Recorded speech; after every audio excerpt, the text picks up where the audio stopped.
बोलिए भगवान श्री कृष्ण की जय। गुरु नानक भगवान की जय। आज हम श्रीमद् भागवत महापुराण के 12वें स्कंद में आई हुई स्तुतियों को पढ़ेंगे।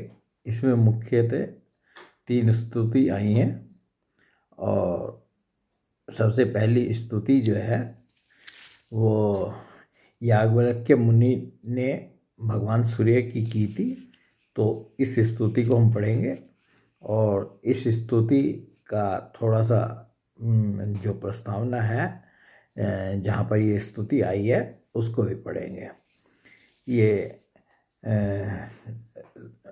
सूत जी जो है सोनकादि ऋषियों को कह रहे हैं, सोनक जी वैशंपायन के कुछ शिष्यों का नाम था चरकरधावायु।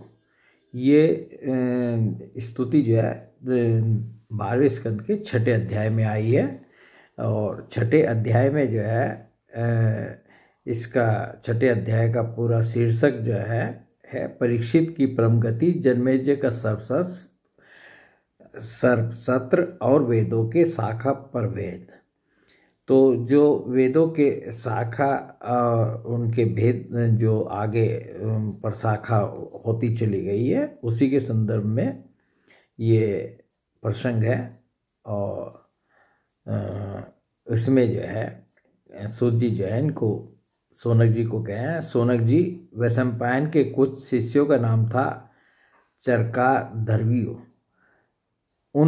इन लोगों ने अपने गुरुदेव के ब्रह्महत्या जनित पाप का प्रायश्चित करने के लिए एक व्रत का अनुष्ठान किया, इसलिए इनका नाम चरकाधर्वियो पड़ा।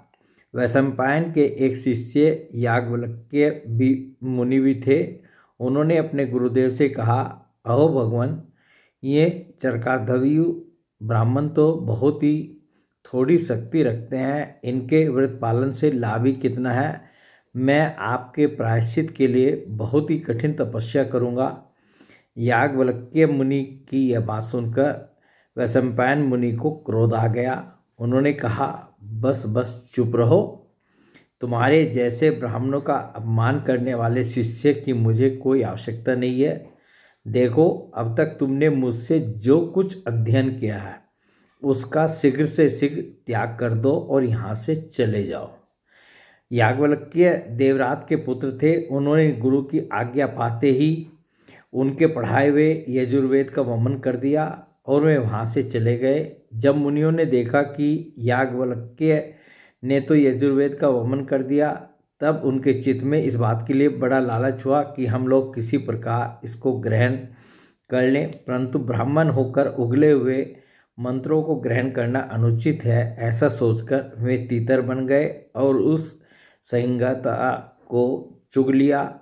इसी से यजुर्वेद की वह परम रमणीय शाखा तैत्तरीय के नाम से प्रसिद्ध हुई। सोनक जी, अब याज्ञवल्क्य ने सोचा कि मैं ऐसी श्रुतियाँ प्राप्त करूँगा जो मेरे गुरु जी के पास भी न हो। इसके लिए वे सूर्य भगवान का उपस्थान करने लगे। याज्ञवल्क्य जी इस प्रकार उपस्थान करते हैं, यानी कि भगवान सूर्य की जो स्तुति करते हैं वो इस प्रकार करते हैं। मैं ओमकार स्वरूप भगवान सूर्य को नमस्कार करता हूँ। आप संपूर्ण जगत के आत्मा और काल स्वरूप हैं। ब्रह्मा से लेकर तृण पर्यंत जितने भी जरायुज, अंडज, स्वेदज और उद्भिज 4 प्रकार के प्राणी हैं, उन सबके हृदय देश में और बाहर आकाश के समान व्याप्त रहकर भी आप उपाधि के धर्मों से असंग रहने वाले अद्वितीय भगवान ही हैं। आप ही क्षण, लव, निमेष आदि अवयवों से संगठित संवत्सरों के द्वारा एवं जल के आकर्षण विकर्षण आदान प्रदान के द्वारा समस्त लोकों की जीवन यात्रा चलाते हैं। प्रभो, आप समस्त देवताओं में श्रेष्ठ हैं। जो लोग प्रतिदिन तीनों समय वेद विधि से आपकी उपासना करते हैं, उनके सारे पाप और दुखों के बीजों को आप भस्म कर देते हैं। सूर्यदेव, आप सारी सृष्टि के मूल कारण एवं समस्त ऐश्वर्यों के स्वामी हैं, इसलिए हम आपके इस तेजोमय मंडल का पूरी एकाग्रता के साथ ध्यान करते हैं। आप सबके आत्मा और अंतर्यामी हैं। जगत में जितने प्राणी हैं सब आपके ही आश्रित हैं, आप ही उनके अचेतन मन, इंद्रिय और प्राणों के प्रेरक हैं। यह लोग प्रतिदिन अंधकार रूप अजगर के विकराल मुंह में पड़कर अचेत और मुर्दा सा हो जाता है। आप परम करुणा स्वरूप हैं, इसलिए कृपा करके अपनी दृष्टि मात्र से इसे सचेत कर देते हैं और परम कल्याण के साधन समय समय के धर्मानुष्ठानों में लगाकर आत्माभिमुख करते हैं। जैसे राजा दुष्टों को भयभीत करता हुआ अपने राज्य में विचरण करता है, वैसे ही आप चोर जार आदि दुष्टों को भयभीत करते हुए विचरते रहते हैं। चारों ओर सभी दिक्पाल स्थान स्थान पर अपनी कमल की कली के समान अंजलियों से आपको उपहार समर्पित करते रहते हैं। भगवान आपके दोनों चरण कमल तीनों लोकों के गुरु सदृश महानुभावों से भी वंदित हैं। मैंने आपके युगल चरण कमलों की इसलिए शरण ली है कि मुझे ऐसे यजुर्वेद की प्राप्ति हो जो अब तक किसी को न मिला हो। सूत जी कहते हैं, सोनकादि ऋषियों, जब याज्ञवल्क्य मुनि ने भगवान सूर्य की इस प्रकार स्तुति की तब वे प्रसन्न होकर उनके सामने अश्वरूप से प्रकट हुए